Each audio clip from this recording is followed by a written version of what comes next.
With a plan for how to implement this task, we can start actually writing the code. So I'll start by creating a script.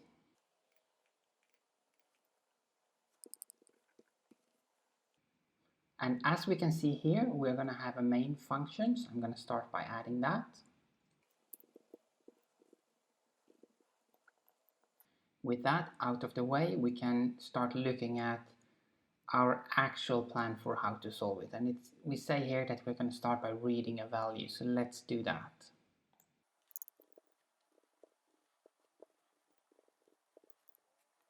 And I don't know what type of values he will measure, so I chose a float here. But then when we continue looking here, we see that there are actually two things going on here. We see that, all right, there can be an error. So maybe we need a try except here. And we also see that, all right, if something goes wrong, it should be in a loop, so we should try to read a value again. So a try except and a loop. I'll add that here.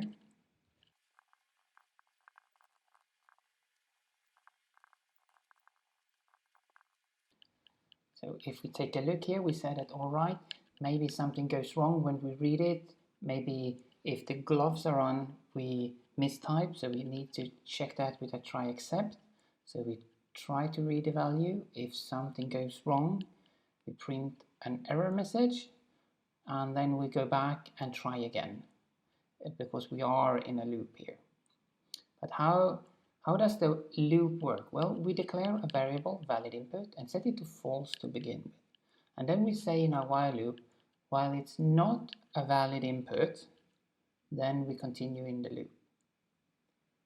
But if we manage to read a proper value, and there's no exception in here, nothing goes wrong in here, then we will jump in the else and say that, all right, now we have a valid input. This will only happen if it is a correct value. And then when we go back in the loop and check the condition again, now we will see that this will evaluate to false, and we will continue after the loop. And if we look in our flowchart, all right, if we have managed to read the input, which is this bit here, what should we do then? Then it's time to open the file and append the value and then close the file. And how would that look in code?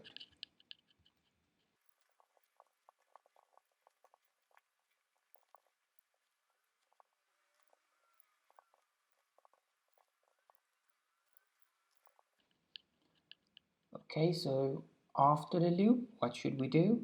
Then we open the file, as we see here in our diagram, and we say that, all right, we are going to open it with append, meaning that we will not overwrite the file that is already there. Any measurements we have already done will still be in the file, we'll just add a new one.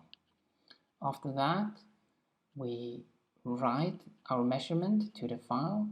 Here we must remember to make it into a string, because we can't write a number, it must be a string. And after that we close the file. And then we can try to run it just to make sure that it is working.